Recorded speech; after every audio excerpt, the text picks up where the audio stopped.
ولقد آتينا لقمان الحكمة أن اشكر لله ومن يشكر فإنما يشكر لنفسه ومن كفر فإن الله غني حميد.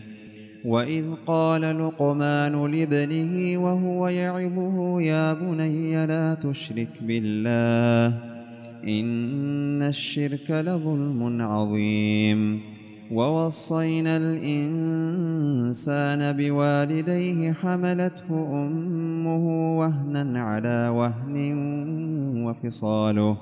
وفصاله في عامين أن اشكر لي ولوالديك إلي المصير. وإن جاهداك على أن تشرك بي ما ليس لك به علم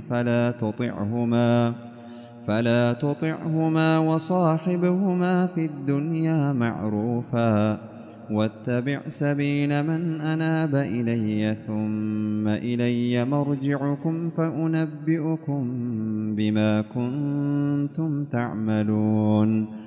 يا بني إنها إن تك مثقال حبة من خردل فتكن في صخرة أو في السماوات أو في الأرض يأت بها الله إن الله لطيف خبير. يا بني أقم الصلاة وأمر بالمعروف وانه عن المنكر واصبر على ما أصابك إن ذلك من عزم الأمور. ولا تصعر خدك للناس ولا تمش في الأرض مرحا إن الله لا يحب كل مختال فخور. واقصد في مشيك واغضض من صوتك إن أنكر الأصوات لصوت الحمير. ألم تروا أن الله سخر لكم ما في السماوات وما في الأرض وأسبغ عليكم نعمه ظاهرة وباطنة ومن الناس من يجادل في الله بغير علم ولا هدى ولا كتاب منير. وإذا قيل لهم اتبعوا ما أنزل الله قالوا بل نتبع ما وجدنا عليه آباءنا أولو كان الشيطان يدعوهم إلى عذاب السعير. ومن يسلم وجهه إلى الله وهو محسن فقد استمسك بالعروة الوثقى وإلى الله عاقبة الأمور. ومن كفر فلا يحزنك كفره إلينا مرجعهم فننبئهم بما عملوا إن الله عليم بذات الصدور. نمتعهم قليلا ثم نضطرهم إلى عذاب غليظ.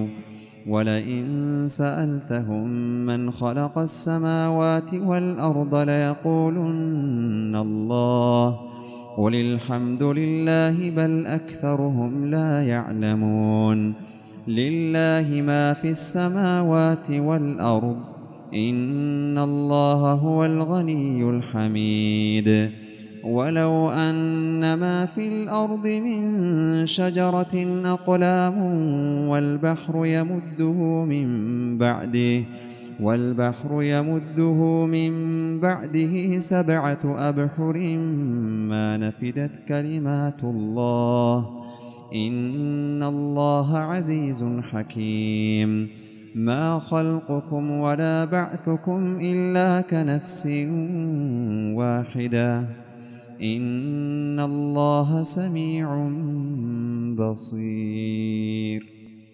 ألم تر أن الله يولج الليل في النهار ويولج النهار في الليل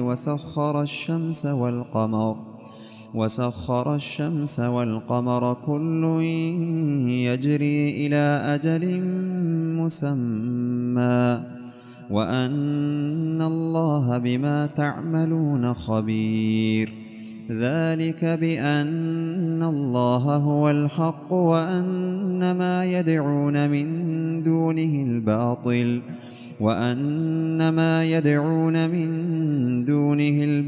وأن الله هو العلي الكبير. ألم تر أن الفلك تجري في البحر بنعمة الله ليريكم من آياته إن في ذلك لآيات لكل صبار شكور. وإذا غشيهم موج كالظلل دعوا الله مخلصين له الدين فلما نجاهم إلى البر فمنهم مقتصد وما يجحد بآياتنا إلا كل ختار كفور. يا أيها الناس اتقوا ربكم واخشوا يوما لا يجزي والد عن ولده ولا مولود هو جاز عن والده شيئا إن وعد الله حق فلا تغرنكم الحياة الدنيا ولا يغرنكم بالله الغرور. إن الله عنده علم الساعة وينزل الغيث ويعلم ما في الأرحام وما تدري نفس ماذا تكسب غدا وما تدري نفس بأي أرض تموت إن الله عليم خبير.